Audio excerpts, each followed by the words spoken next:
Hi, this is Amir Anzur. I'm standing here with Kabul Wazir Mir, who's been basically a social activist. That's the best way I can describe him. And I've been hearing about him helping orphans in Afghanistan for a while and the Pakistan border. And now what he's been doing is setting up this whole relief effort. There's trucks here of moving things around. There's so much stuff here that's being shipped. It's unbelievable. But anyway, I'm going to ask him about your story. So, Kabul, thanks for taking the time out for us. Thank you very much. Just explain a little bit your background, your story, and how you got here to setting up what you're doing now. Basically, the financial crisis last year hit a lot of people in the worst circumstances, in the West and the East. However, on the other side of the world, in the region of Swat Valley, there was a war going on between the Taliban and the army. And the war that was being forgotten by many people out there. And over 3 million people, innocent people who were having to evacuate and lose their homes. And as a result, I thought I need to do something for these people in my own capacity. I realized that I have the command of English and the native languages. And I know I can bridge the gap between East and West.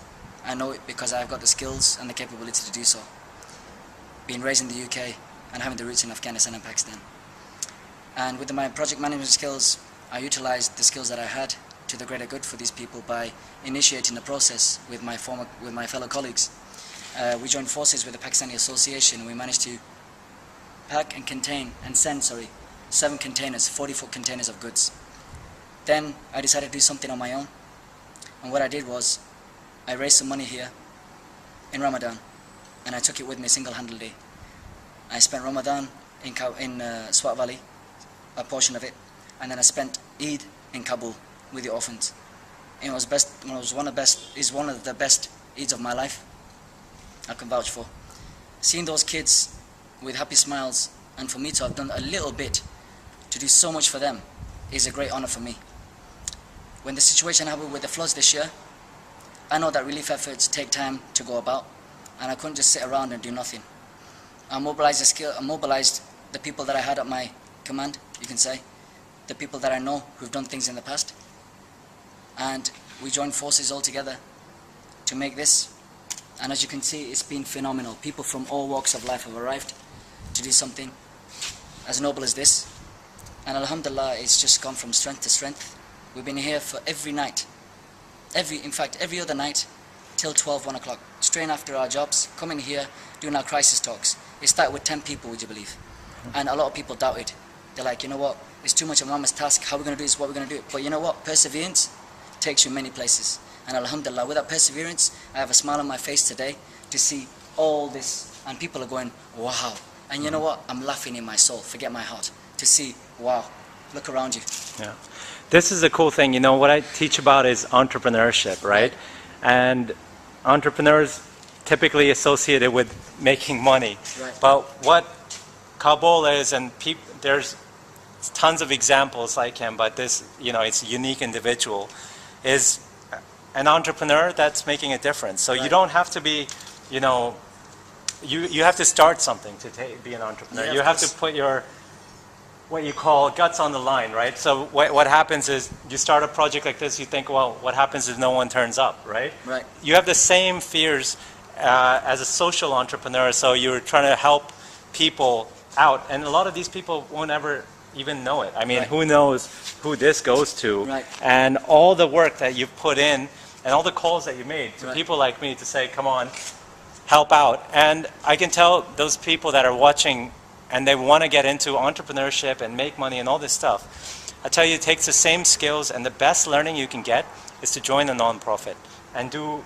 activism like this, which is, you've learned about sales. So, I mean, you know, you're calling up people like myself saying, come on, help out, what can you do? You're selling. You see you're selling.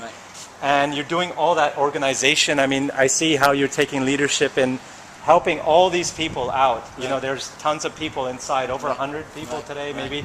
And then dealing with it, you know, taking responsibility. What happens if it goes to the wrong place? Or all the fears that you have. But what I see, which is really cool, is that you've got that drive, right? And that drive is like what's taking you places. Like when you came in, you have like everyone else has a job, everyone else has this other stuff. Right. They have to make a living. Right. But when I see you come in and you're driving people, getting people in, Right. you know, that passion just comes out naturally, Right. which is really cool. I mean, I like your I Mank t-shirt as well. Represented Manchester, you know. So the Mank in him, I go, okay, this is like, you know, people are, you know, floods and all this stuff, and then I come in and see his like I Mank t-shirt. You know what? It's the project. Oh, should I say? It's globalization, right? Yeah. No, it's true, man. Like, you know, you're one of these BBCDs, British-born confused ACs. Yeah. Well, both of us are. I'm a British-born confused AC as well. And it's like, you know, you want to do good for where you are, and then sometimes you feel responsibility for where you come from as well, definitely, right? definitely. And you know, there's disasters going on somewhere in the world all the time. Bolivia, earthquake, whatever, Haiti. Right, Haiti, yeah. And then sometimes when it hits from where you originate, you know, all of us, more and more people are going to be moving around. Right. And that's the cool thing. It's like sometimes no matter where you move, you still have your home, right? Right. And so that's the cool part of it, right? So yeah, it's doing, you know, that's what I'm impressed. I'm always impressed with entrepreneurs. And when I say entrepreneurs, this is definitely an entrepreneur. Starting something, making it happen, it is about that. So Kabul, just tell us a bit more, like how can people help in that, in this whole thing? Like what are you looking for now? You know, I don't want this to be a short-term thing where people just decide to do their part and say, you know what, I feel good, I've done my part and I leave. This is a long-term perspective because we have over 14 million people who are affected. People that you never know and you may never see, but I will. And I am the voice of those people. And I actually want to express for you guys to spread the word and do whatever you can in your capacity. Speak to your schools, speak to your colleges, go to universities, go to your colleges, go to your companies and tell them, look, there are people out there that need your help and you can do your part. I'm doing my part, I'm initiating that process, I am that spark. And trust in me and trust in my colleagues and my people, and we can go that extra mile. Yeah. It only takes a spark to go further. So, like I said, use your social media, go into Facebook, go into Twitter, go into Flickr, go into all the media websites and, you know, spread the cause. In terms of goods, I mean, manpower, alhamdulillah, we're receiving manpower all the time. Look around you, you've got all this today, ladies and gentlemen, today, okay? Imagine when we spread this and people realize, hang on, people are doing this, we should do this as well. You're going to see more. So we need as many resources as we can in terms of stock, in terms of people who are going to be able to sponsor us for the containers, for instance, because the first 2 containers were sponsored by a company that said, you know what, we'll do our part, that's our part. But you know what, we're just normal guys having a job during the day jobs, and trying to earn a living. But what we want to do is go the extra mile for the citizen out there. So if anyone can sponsor us in any capacity, wherever it may be, please, I ask. That's all I can do.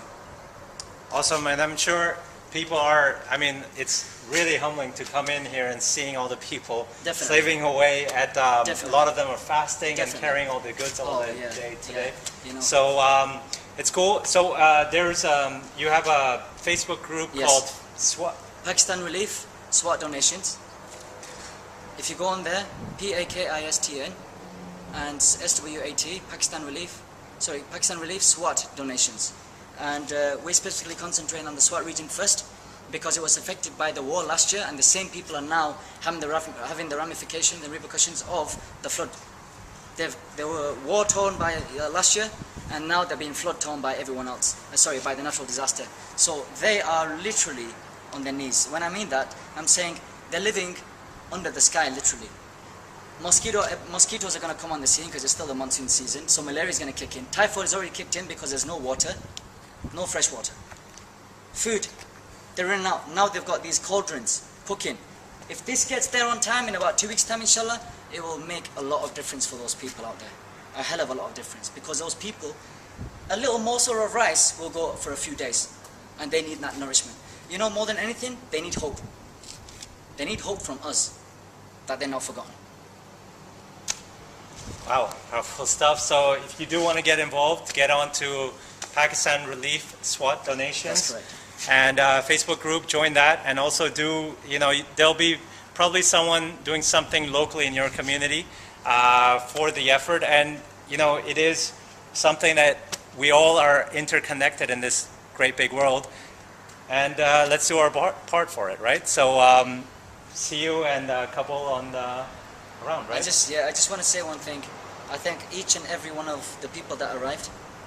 I commend each and every one of them, whether they were fasting or not, because a Friday is just a leisure day, and for them to come out is very humbling. It's very humbling, and it's touched my heart really, because we thought we'd only go so far. And what you see behind me, and the people, and the love and the care and the appreciation, even in the fasting period, is just phenomenal. It just takes my breath away. I just want to thank each and every one of them out there. Even for the people that were thinking of coming and that couldn't come, I even commend them, because they had the intention to come. Spread the word. Thank you very much. Thank you. Thank you. Thank you. Cheers.